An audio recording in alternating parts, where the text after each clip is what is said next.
Welcome to the Uplevel Dairy Podcast. This is the podcast for dairy producers and professionals who are committed to moving our industry forward. I'm Peggy, and each week we bring you the leaders, the lessons, and real-world stories from the people who have built the dairy business we know today and those who are shaping its future.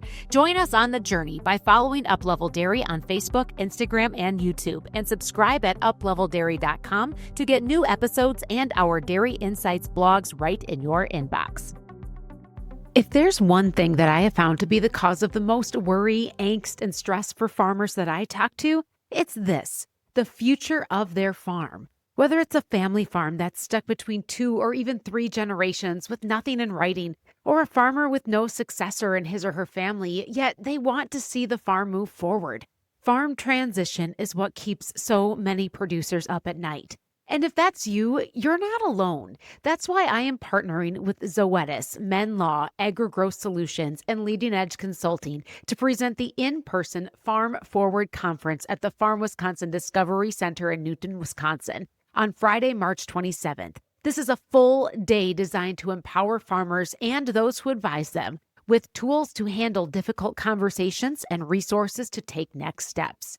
We're honored to welcome renowned farm family transition coach, Elaine Froese, who has helped thousands of families across North America tackle the tough conversations around succession, communication, and legacy. Elaine will lead a powerful hands-on workshop designed to move your farm from stuck to strategic. And then in the afternoon, we bring it all together with a powerhouse transition panel featuring Will McKinley of Menn Law, Steve Bodart of AgriGrowth Solutions, Christy Pagel of Leading Edge Consulting, and hear from a dairyman who has been through it himself, Tommy Ersch of Swiss Lane Farms. This is real-world insights from legal, financial, advisory, and an on-the-farm perspective. If transitioning your farm and family for the future is on your mind, this is a day you won't want to miss. The Farm Forward Conference, March 27th at the Farm Wisconsin Discovery Center in Newton, Wisconsin. Find the links to register or sponsor Farm Forward in the show notes and watch our Uplevel Dairy social media pages for more details. Now let's hear from Elaine Froese. Elaine, welcome to the Uplevel Dairy Podcast. Thank you. Not only am I glad to have you online virtually for a conversation today, but more so excited to bring you in person to Wisconsin in March on the 27th to have a face-to-face conversation with producers here, and a conversation that will be able to share some valuable nuggets from as well through Uplevel Dairy on this topic of family farm transition. And so you got to help me out here. How did you ever become an expert on this topic? So way back in the day, 1956, I was born into a farm family. So I'm turning 70 in October. I got a home economics degree in 1978, moved to a small town in southwestern Manitoba as what you would call an extension county agent with the Department of Agriculture of Manitoba. Did that for 6 years, fell in love with a local farmer. We have a 5,000 acre grain farm. And I stopped working after our first child was born and working as a home economist anyway. But in 1993, Peggy, I was asked by the government to follow up kitchen table wise with my flip chart to an estate planning course because I'm wired for communication, lifelong learning, empathy, and woo, which apparently is winning others over. So since my children have grown up, in 1995, I started my business called Seeds of Encouragement, which is when I also started writing in a national paper called Grain News, which I wrote in for 30 years. All of this morphed into getting certified in 2003 as a coach with the Hudson Institute in your country in Santa Barbara, California, and also getting a certificate in conflict resolution because what I was seeing in my work around kitchen tables and my work as a home economist and my own personal experience doing farm debt mediation in the early 2000s was that farm families need to learn how to do conflict and communicate. And that's how I'm wired. And that's what I'm wired to do. So been doing this for a very long time. So you are doing this because, for one, you have education and certification in this field, but you are also living it. Yes. I've had 3 succession plans with my in-laws in 1992, with my family of origin in 1998 when my mother died 6 weeks after the family meeting. And also now in these past probably 10 years with our son, who's now 37 and has bought part of our business. And he and his beautiful wife and 3 beautiful grandkids live 157 steps from my backyard. So I am living it, just like your listeners. When you think about what you actually do, can you shine some light on what it looks like when you show up and you're having conversations one-on-one with family farms? So typically they come to us, Peggy, through farmfamilycoach.com, which is our website. People know of my work because I started writing in Grain News in 1995, over 30 years ago. And I have 5 books, and I've been a professional speaker for many, many decades. And so as I speak at conferences or as I write, they start to understand that the foundation of the work we do is communication and conflict resolution to find harmony through understanding, for transferring what you and I are talking about, labor, management, and ownership. And we believe strongly that the family dynamic, the family circle, and the business circle are 2 different domains, but quite often in dairy farms, family farms, they get muddled together. Because of our conflict resolution training and my training as a coach through the Hudson Institute, we have maps in our head as to the ages and stages for everybody, and also maps in our head sort of think as to what people need to kind of untangle. And so we do that through individual one-to-one coaching, and then we bring everybody in the family, heirs, farm heirs and non-farm heirs, founders, grandparents if necessary, into a family meeting to help unpack what the issues are, how to resolve them, and then what the action steps are to go forward to build their team of advisors. So this sounds like it takes more than a day or a couple of hours. Yeah, no, and we would never do it in a day because your brain can't take that much information and stimulation. And so how we typically work is an hour and a half per couple, per family unit. And then we bring all of those family units together for a 2-hour Zoom call. And then we start to have an ongoing relationship with you to keep you accountable as to what the next steps are that need to happen. And some of our families have actually been working with some of our coaches for over 2 years because they said, oh, that was great. We got that done. Now can you help us with this? And what a lot of people are trying to break through, Peggy, is conflict avoidance and procrastination. I always say procrastination is killing agriculture, because we all know what's in the middle of February as we're recording this. I think we're on day 47 of the year or whatever, but we'll do it after Christmas. No, we'll do it after Easter. No, we'll do it after planting. No, we'll do it after haying. No, we'll do it after harvest. And what happens? A whole year goes by, and yes, you've operated a farm, but you haven't taken care of the strategy for who gets the farm and when. So you just touched on this procrastination piece. Can we normalize it? Like what you just shared, that moving it down the line to after the next big event, there's probably somebody that's listening where you're like, oh yeah, that sounds familiar, but this is not all the stuff we talk about. Is it more common than what we think? You are not alone.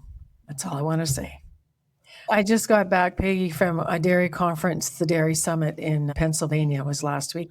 And we had this very unique experience of putting 45 dairy farmers in the same room. And my only goal, according to the event planner, was to get them to talk. So how did we do this? The first thing I gave them was our key challenges audit, which everybody can find on our website. And it just helps you start chunking down what are the issues or the challenges that are keeping you awake at night. What are you avoiding talking about? The bull in the middle of the room, so to speak, that everybody knows is there and doesn't want to talk about it. And this is my baby bull. I carry him everywhere. He's my talking stick. So I had this with me in Pennsylvania. And then the next part we did about is what is truly important to you. And I'm pretty sure everybody listening to this wants a family that gets together for those celebratory dinners.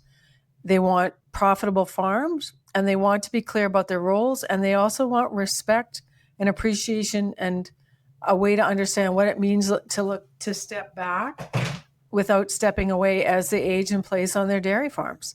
And if you look at my key challenge sheet, which these dairy farmers chewed into for about 10 or 15 minutes, and then I got them to talk to a total stranger or somebody that wasn't in their family, just so they would understand they're not alone. And then the next piece we did is what's important to you. So in our farm, teamwork is important, challenge, profitability, planning for wealth, fun, respect, integrity. And all of those things create what we call the culture or the glue that keeps your farm intact. And that's how you behave, how you believe, what you believe, how you believe to behave with each other, and then how you make decisions. And you see, I just gave you a map: believe, behave, decide. And that's what families need. They need to start unpacking those two domains, the family domain and the dairy domain, to figure out what's working in each and what isn't. Well, let's just say the suitcase doesn't get packed in one day, and it doesn't get unpacked, as you stated, in one day either. And so let's just take that like bigger swing at the topic of family farm succession. And of course, we're talking dairy. However, this is family business. This is any sort of entity in agriculture outside of it. And I don't know about you, but there's a heck of a lot of dairy families I know that have businesses in other sectors and segments within and outside of agriculture as well. What do you believe are the biggest misconceptions around succession? Well, the first one is we have to change the name. So we use the term farm family transition because succession implies that somebody's getting kicked off the throne, like King Charles was waiting for the queen to die so he could become the king.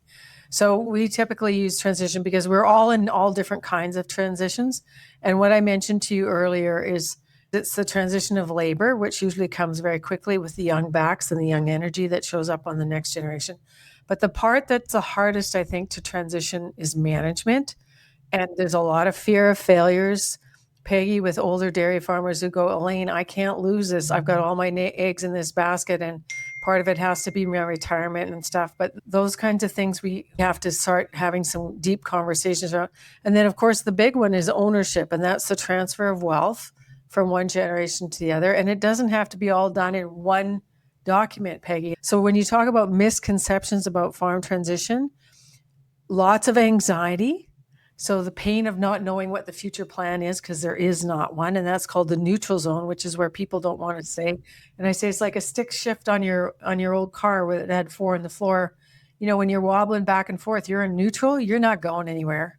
So William Bridges calls that a neutral zone. And we want to get families out of the neutral zone into a place of knowing and understanding what needs to end and what needs to begin. So that really is transition.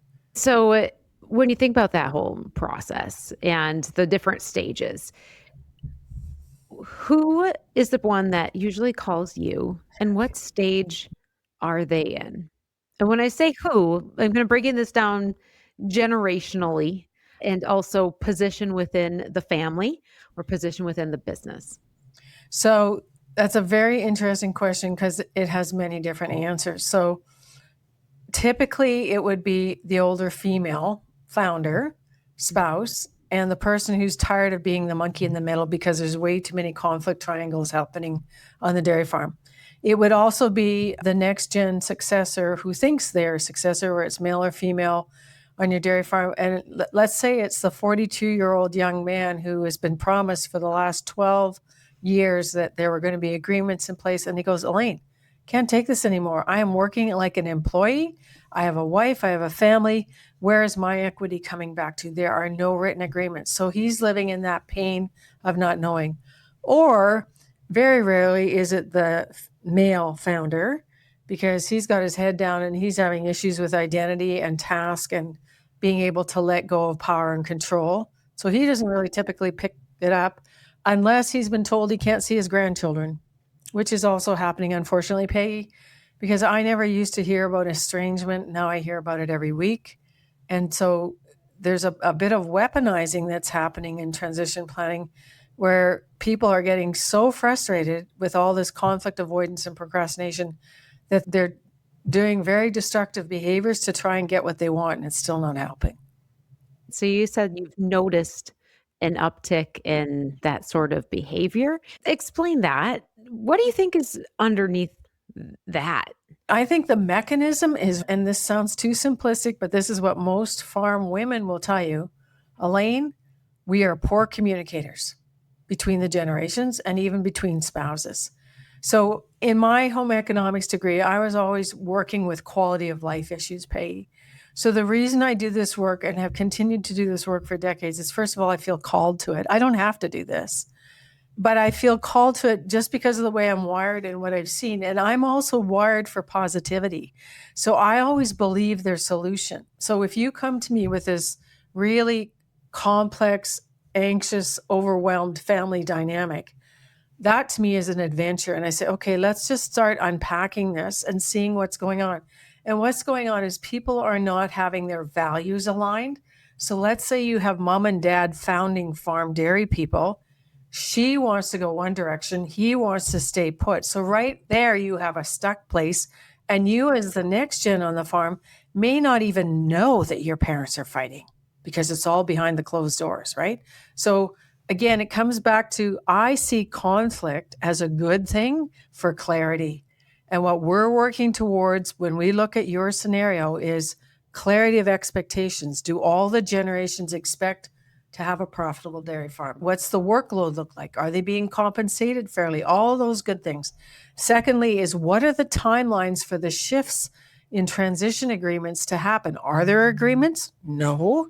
And are there deadlines? No. And that is a problem, right? Because people want to know, by when will this be transitioned, or by when will we have a compensation agreement or an operating agreement or a partnership agreement or a shareholders agreement, or when will we have our interspousal agreement to protect against divorce? All of those questions. But then the third thing is, you can want all these things, but who's going to make sure it keeps happening? Who's going to be the person? And that's what you asked before. You said, Elaine, who calls you? The person who phones us to reach out for getting started with our coaching process is typically the person who is going to take on the role of being what we call the champion or the driver of the transition process, because they're the ones who are going to make sure everybody got the emails. They're going to be the ones that make sure that people filled out that key challenge audit sheet and the personal profile. In that profile, Peggy, we ask point blank, what do you expect about inheritance? Wow. What do you mean you can't ask me that question? Yes, I can, because what you expect has a huge influence of how you're going to interact in this process. When you look at all of the calls you get and conversations that get started within, say, a year for your business, what percent would you say lead to a finish line? And a finish line as in, and whatever their end goal might have been, if it's some sort of official agreement for ownership, transition of management, ownership, wealth, whatever it is, what percent get there and what percent get stuck? I would invoke the 80-20 rule here, that 20% of them actually keep going down the road. But the problem is, Peggy, is every farmer listening to this uses some kind of crop protection to kill wild oats and weeds. And I call it the Roundup solution. People expect a result in 10 days from Roundup, okay? And farmers will call me all the time, Elaine, I can only do this once. I got to do it right the first time. I can't afford to make a mistake. And I say, well, Charlie, you got to change your mindset here, because what you're becoming part of, Peggy, through a transition process is dialogue, a change in language, embracing positive conflict behavior. And so I would say, I'd reframe your question. The ones who are successful in getting their wills updated, the power of attorney, which is estate planning, that's not transition planning, but it has a role, of course, getting their corporations up to date, having regular family meetings. Dr. Cole's study showed that those people who have regular family business meetings are 21% more profitable just by the fact that they're meeting and executing. So the positive behavior that the successful, that 20% have, is the fact that they create solutions by their meetings, which is positive behavior. They share their emotions. I'm really frustrated with you, Dad. We've been waiting for the shareholders agreement to be signed for 10 years and you still haven't gotten around to it. What's this about? The other thing is that they reach out. So they reach out to us at Farm Family Coach, or they reach out to their accountants for evaluation on what are the assets that we're actually looking at here. They reach out to new things like financial planners. All of that takes time, right? And they adapt. They adapt to the fact that they had a farm accident. I met a woman in Pennsylvania who became a widow in September at age 47 when her husband, the key person, got killed in a car accident. And I am sitting on the floor, Peggy, on a cushion in my red jacket. They're sitting in comfy chairs around me, and some of them are sitting on the floor. But we're in a circle at this conference. And this is what I'll do in Milwaukee as well. It's called Coach on Call in the Hall. And they just want time with me to help them unpack how they can manage their grief and how they can get everybody in their key roles. And thankfully, their next door neighbor had a pact with the dad, unbeknownst to the mom, that if either of them died, they promised that they would walk alongside their friend's dairy farm. Now, who does that? That is so amazing. And I met that man who's walking, and his wife, who are walking alongside the new farm widow. So when you say, Elaine, what success is there in this? It's random, Peggy, because people think it's going to be done. And I look at them and I said, I am sorry, but your transition plan will be done when you are dead. And they don't like that saying, because the accountants don't say that. They'll say, oh, let's just get all the corporation papers and the operating agreements, and all of that work that you do with your accountant and lawyer is what we call tactical. If you think of a big oil filter that's made out of tin, all the stuff coming in at the top of the funnel that's really big, that's us. That's family meetings and crying and asking and figuring out the vision of the dairy, also looking at where the income stream is going to come for the parents. Here's the other problem. Many of the people listening to this have all of their wealth tied up in the dairy farm. Not good, because there's no liquidity on the personal wealth, what we call the personal wealth bubble side, for the families to have living that doesn't interact or interrupt with the income or what's going on the dairy side. And people are going to say, well, Elaine, we don't have time. I said, well, you have today, and you have a chance to go to a financial planner and say, we have to identify financial transparency for each generation, because young dairy farmers are also not being paid a fair wage. And then if they are employees, they don't want to be employees. They want to be shareholders. When's that happening? So what are we doing, Peggy? We're talking about money. And did that kill you? Yes. In some families, they have unwritten rules. We don't share things with the daughter-in-law because she's a gold digger and she'll know how much we're worth. And then everything will go chaotic. And I go, why are you telling yourself that story? I'm going to go back to your analogy of the funnel and all of the stuff, right? You refer to it as unpacking. And I think you just alluded to some scenarios that if you're in the farming business, who hasn't heard of a little gossip here or whatever there about stories like what you just talked about, or perhaps lived in that story, right? So there's all of that work. And then there's, as you said, the tactical side, the stuff that are easier boxes to check, I would say. And that's separate from really having these bigger, uncomfortable, and difficult conversations. And what people need to understand is that if you get clarity first, Brene Brown has always said in her podcast, being clear is kind. So when you find out what the needs are for income streaming, where everybody's going to live, especially on a dairy farm, and also what fairness looks like in terms of keeping the farm business intact, and talking about what it takes everyone to express, what does fairness mean to you? And in my world, fairness is helping everyone be successful. But fairness is a huge bowl, Peggy, huge. Here's the price of land in Wisconsin, what the margins look like in dairy right now. And in Pennsylvania, exactly what you said. I met dairy farmers who weren't just dairy farmers. They had other business entities as well, but they're managing a lot of things. But the hardest thing for them to manage is the pain of not knowing if everybody is aligned and happy with the way their life looks in this family and in this business. You touched on this, but I want you to define this in your own terms. You talked about fairness, and there's that saying we hear sometimes when we talk about transition, fair and equal, fair versus equal. What's fair isn't always equal. What's equal isn't always fair. I want to hear your perspective on those two terms and what you think they mean. Don't ever use the word equal again. Just wipe it from your vocabulary.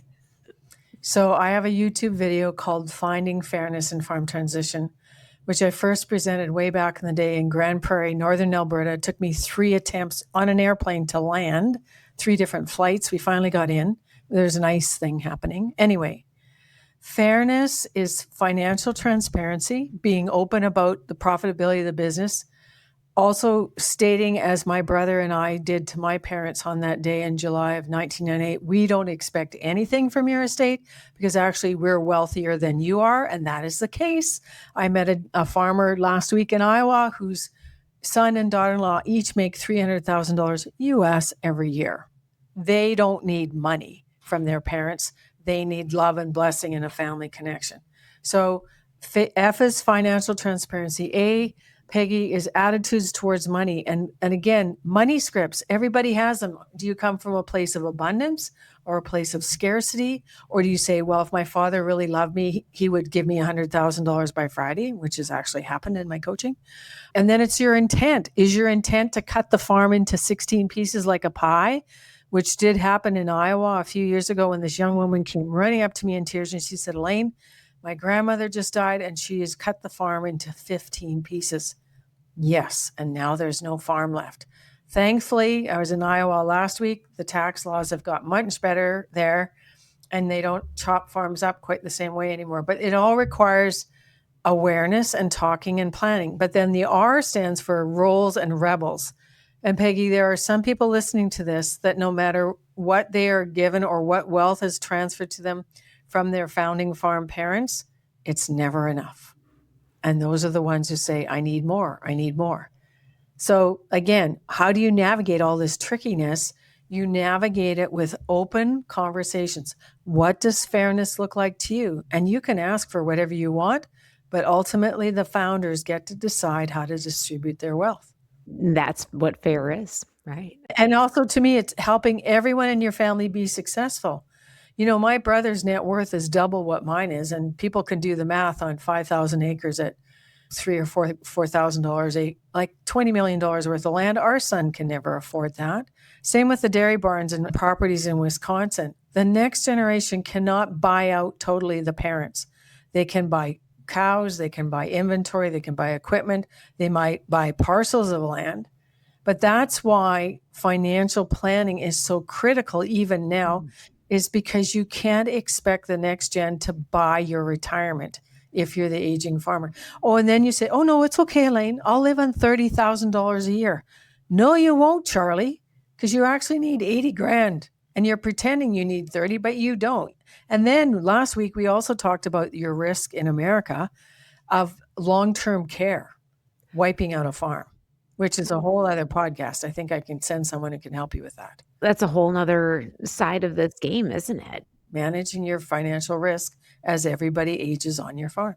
Is there a story that comes to mind, a scenario that you can share? And you mentioned before that positivity is one of your strengths. And I try to be pretty positive too. So can you tell me a story that started out not good, where there was a lot of conflict, there was a strong misalignment, you were able to guide that family to a resolution? Perhaps it was a successful retirement of the parents and ushering in of that next gen. Lay it out. What comes to mind? So I have two stories. The quick one is we did a seminar in the northern states. I won't say which one, but they came into contact with Lyle and Lydia, two of our coaches on our team, and worked through some very significant emotional family tension. And they came together for a face-to-face meeting, which they traveled to, and just got the report yesterday that they're celebrating birthdays again together and they're showing up to celebrate as family together. So that's a short one. The longer one I'm thinking about also came a couple of weeks ago from a woman who called me on behalf of her neighbor who just became a widow because of a farm accident. And the son had come back farming and he wasn't really happy farming because he came back 6 months before the father died. And now he's wondering about if this is what he really wants to do. But the woman who called me, I had been at her farm. And she laid out, Peggy, this is unbelievable what they did. But when they got married 40 years ago. So I was in the family meeting with them when their sons were about 20 and 24. So all of us are sitting around the table and they say, Elaine, before we start this meeting, we want to read the letter we wrote to our unborn children. Because both of them had come from a really bad scenario, Peggy, of things getting stuck and control being held on. And they were determined as a young couple not to repeat the sins of the fathers. Let's just put it that way. And so they wrote this letter, dear family, on our farm, we will make decisions together. Everyone will be respected, da, da, da, da. And they read this letter and then we had the family meeting. And so I said, okay, so I was with you 20 years ago at your farm table. Tell me now. She said, oh, Elaine, it's great. Our sons are 40 and 42. They have families. They're working together well and the farm's doing great. But thank you for what you showed us way back 20 years ago about the importance of having family meetings, being honest and being respectful and being clear. So you see, they had a bad case scenario in their own history before they joined as a couple, but they determined that going forward, the future was going to be and look a lot different than the trauma and the conflict that they were held in. So what they did is they chose positive conflict. They used good conflict behavior to build their farm. And now they're reaching out to their neighbors because they can see the need. And here's the other thing, Peggy, people are afraid to ask for help. They also don't want to be gouged. And that's my other red flag to every farmer listening to this. Make sure you do the communication and family dynamic work well, so that when you do sit in your accounting office or your legal office, you aren't there to chat about the weather in Wisconsin. You're there to talk about, this is what we need to do. This is what we want. We have all agreed. We've already come to some kind of consensus as to how we will move forward, and we will give you direction, and we will not spend hours and hours regurgitating this, because we have a fairly good idea what we want to accomplish. And you, as the advisor, are here to give us the tactics from your expertise to get that done. So what you've laid out there, Elaine, is you talk about that communications and the family dynamics work that happens before that other step of taking things all the way through, right? On the paperwork side. So it's easy to say communication. It's easy to say family dynamics work. But what does it actually look like? If you could template out a success plan of what does it look like in action? I've been doing this work for over 40 years.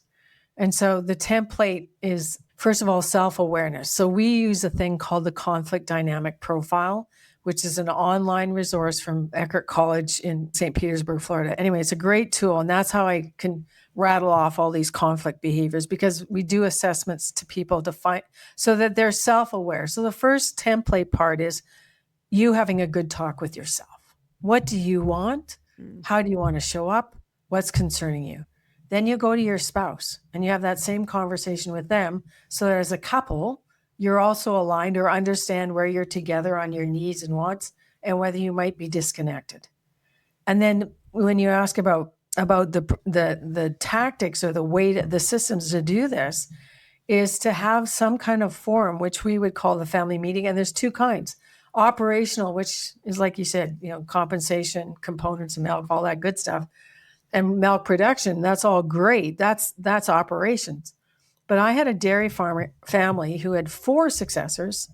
And what they did is the first Wednesday of the month between 9 and 11 was written in stone. You show up, we're doing an operations check-in every first Wednesday of the month. But the third Wednesday of the month, we are always doing strategy, which is what you and I are talking about, which is strategy for better family harmony, possibly on the family side, but strategy for the farm in terms of, transferring labor management and ownership, which is what transition is. There's so much free stuff at farmfamilycoach.com that people can sign up for our insights, and we'll drop in twice a week with newsletters and the podcasts that we do at Farm Family Harmony Podcast. You could listen to all 60 episodes and get all kinds of clues as to what you're doing that's working, and maybe some things that you would like to try. But every family dynamic is different, because we have a daughter who I haven't talked about who cannot work because of a mental health issue. Mm-hmm. And so she's a dependent, and we have a special Henson trust for her. And last week in Iowa, I met a man who said, Elaine, I'm really glad that you talked about that, because I have a special needs child too. And every family dynamic is going to have a couple of extra things that need to be taken care of. But the template is how badly, and this is from Michael Pantalin's book, Instant Influence, Peggy, on a scale of 1 to 10, with 10 being really ready, are you as a listener at a 10, or what's your number for being the driver to get this transition plan clear? Mm. And if it's 5, why didn't you pick a lower number? Because I did that once with a couple. He was a 2, she was a 9. And the daughter who was in business with them said, thank you, Elaine. That's all I need to know. And she left because she did not want the risk of having to economically take care of her parents who did not have good financial skills. And she said, and she wrote me a card 3 months later and said, I am so happy. She moved halfway across the country. She got into a different business, and she felt she had lost the burden of taking care of irresponsible parents who wouldn't get their act together. So here's the thing, Peggy. Dr. Henry Cloud has written a very good book called Necessary Endings, What to Do When Things Don't Work Out. And you asked me about the success rate. And sometimes in farm coaching, you come up in a scenario where no matter how many coaching interventions, how many family meetings, how much coaching you're doing, nothing ever changes because of the pushback or the stubbornness or the incapacity of another person. And you just have to say, you know what? This is not working. I'm going down the road. And you find someone who wants to be in business with you who's a non-related party. So that's hard things, right? Because every person listening to this, I'm pretty sure, has a dream. The next generation will take over, and then my grandchildren will be taking over, and it'll be a beautiful thing. And that's probably most people's dreams, but you may have players in that scenario who are not willing to change or not willing to do the work. And in your example of the different levels, right, that people are at in their appetite for taking actual action, do you believe it's possible to help get someone from a 2 to a 9, or is that something they have to do on their own? I think they need to answer powerful questions. So we always learned in coaching school, we are not doing the work. The coaches, the advisors, they're not really truly the ones doing the work. You have to be willing to do the work. And so for the families where we've seen significant change, it's that aha moment when someone figures out, wow, I get to choose my response. So first of all, you can choose better responses with your behavior to have better and safe and more respectful conversation. And once that starts happening, once you start changing and showing up as a better person, then things might become feeling more safe and respectful. And then small wins. Like I have women all the time who say, Elaine, my husband refuses to go and get a will. I said, that's fine. You go by yourself. You make your own will. I can do that? Absolutely. Because a will is for you. And you know, making small increment changes to go from a 2 to a 9 is you do for you what you need, and then see what the ripple effect of that is. As you explain that concept, what comes to mind for me is one of the things that you're doing is you're helping people to, for one, articulate their bigger vision and the end goal, and to be able to keep that in their mind in order to get through the weeds. There's the big picture. What do you want? Where are we going? What do we want this to look like in the end? But then there's the weeds we get stuck in along the way. From what I understand, where a lot of what you do comes in is if you're in that scenario where, you know, you're the 9 and the person that you may be married to or farming with or in business with is at a 2, like this is where you're saying detach a little bit from their situation and own your own and do what you can. And that's hard. We can all do hard things, but we don't have to do them alone. And again, when you look at what fills your cup or what gives you excitement or what you're looking forward to, that's where the self-assessment and self-reflection comes in. We actually have a tool called What Do I Really Want? And you know, Peggy, when you ask a dairy farmer, what do you really want, Charlie?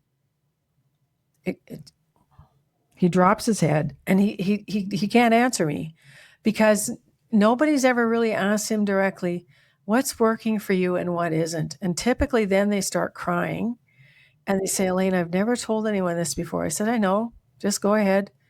He said, I'm just so afraid and I'm so tired and I don't want to let people down, but I'm worn out. And I said, Charlie, you do not have to do this alone, but it's very helpful that you speak because love does not read minds. And the fact that you're starting to figure it out, like in this session we did in Pennsylvania, it's a beautiful thing, Peggy. At the end, a man said, Elaine, I'd like to be very vulnerable. I said, yes, this is a safe place. And he just very clearly and concisely talked about identity as a dairy farmer and how hard it was now to keep going, to be providing in tight margins and the cold weather that they've had on the Eastern Seaboard and all the stuff. And he said, I need some help and I need people to understand how tired I really am. But I've always pretended to be the strong one. Right. And so everyone's just taking this in. And I said, do you see what just happened here? We're starting to get transparency. We're starting to figure out that you can't just keep going same 24/7 every day over and over and over again. Your body is not a machine. And also what you said, what does everybody want? In conflict language, Peggy, that's called common interest. And a common interest holds people together. We want a family that gets along and celebrates the good and also understands that there's going to be tough times, but we're not going to abandon each other. We also want to deal with the bull in the middle of the room and attack the bull, the issue, but not attack the other person. And you see, many dairy families who've been very isolated have put up with really bad behavior for way too long. And they didn't even know it was bad behavior, like being sworn at every day or, just not ever having time off. Like, that's not normal. No, that's not normal. That's not good for you. So again, finding out what is now in 2026 working for you as a farm family is, I like to call transition an unfolding. Just like in this podcast today, you and I have unfolded a lot of things. And that's why people, their heads hurt and they go, where do I start? I go, you start by figuring out what you need and want, and then you start collaborating and communicating that with the rest of your dynamic in your family and in your business. And I'm going to add one more point to that. And it's what you shared already. You don't have to do it all by yourself, either of those things. And you mentioned that you have a tool that's on your website for some of that as self-assessment. And I'll include a link for that in our show notes, because today we're just scratching the surface. And I know that there are things that someone listening has heard today that stung a little bit. I want to, again, normalize it and say that's okay. Right? This is what you hear about every single day. And our goal with bringing you to the room in Wisconsin for our Farm Forward conference on March 27th is to be that in-person support and guide for farms, farm families, the folks in the industry that find themselves at the table or on the other side of the phone call when one of their customers or clients is having a tough day in this process, and equip people with the tools and truly empower them to be able to take the next steps, to be able to move their farms forward and their families forward. And that may not mean that both go together in every scenario, but truly, again, identifying the steps it takes to create that vision of what do you really want and the tools and the support to see it through. And so, Elaine, in the last couple of minutes I have with you here today, I also want you to revisit something that you mentioned earlier. You talked about how you do what you call a call in the hall, and we want to make sure that we're offering that same experience when we have the opportunity to have you in Wisconsin. Tell me about the call in the hall, what it is, and what someone can expect in that part of the session. So we call it Coach on Call in the Hall, and it was a happy accident a long time ago, Peggy, with an event planner. And what it is people will be given my cell phone number. I can give it right now if you want to write it down. It's 204-534-7466. If you're coming to Milwaukee on March 27th, you can say, Elaine, I'd like to speak to you for 20 minutes. And so what I do is I take them to a private room that we've prearranged or a couch on the side of the hall. And I just say, what's the most important thing for us to talk about? I have a notepad on my lap and I start writing down the family tree or the genogram. I like to do a family map to see who's who in the zoo. And then I say, okay, what's the issue? And I just literally coach you as I would anybody confidentially for the next 20 to 30 minutes. And then I rip the sheet off and say, here, now you know what your homework is. So it's a way for people to have one-on-one time with me, Peggy, so that I can help them keep moving forward. But before that, I would encourage everyone listening to this to go to Farm Family Harmony podcast and listen to our work there. And you said you'd use the show notes. The conflict dynamic profile is on my shop at farmfamilycoach.com. If they just start stalking my YouTube channel, They will get well prepared to say, "Oh, do I have questions for Elaine?" And then we can talk them through when I see them in Milwaukee. And that's the goal. That is the goal, is to be able to utilize you as a resource. But ultimately, for you, Elaine, as you mentioned earlier, this is your calling. This is what you know that you are here to do, and how you help people be able to get where they want to be. And we're just very fortunate that the ones you specialize in are farms and families, like the ones that are listening to this podcast and that will get to join us on March 27th. And so with that, Elaine, any parting words before we let you go today? Just remember, it's your farm, it's your family, it's your choice. So make good choices and ask for what you need. And on that note, thank you so much for joining us today, Elaine. Thanks for listening to the Uplevel Dairy Podcast. Make sure to check the links in our show notes for more resources from Elaine Froese, as well as to register for the Farm Forward Conference on March 27th at the Farm Wisconsin Discovery Center in Newton, Wisconsin. If you'd like to join us for the Farm Forward Conference, be sure to check the links in our show notes where you can register to be in attendance or to sponsor this event. Thank you for listening to the Uplevel Dairy Podcast. If you enjoyed today's conversation, make sure to follow the show, share this episode with your friends in the dairy community, and leave a review. At Uplevel Dairy, we're here to highlight the leaders, the lessons, and the real-world experiences that are shaping the future of our dairy industry. Find more by following us on YouTube, Facebook, and Instagram for behind-the-scenes content and upcoming guests. And subscribe at upleveldairy.com to get new episodes and our Dairy Insights blogs right in your inbox. I'm Peggy Coffeen, and until next time, keep on learning, keep on leading, and keep up-leveling your dairy.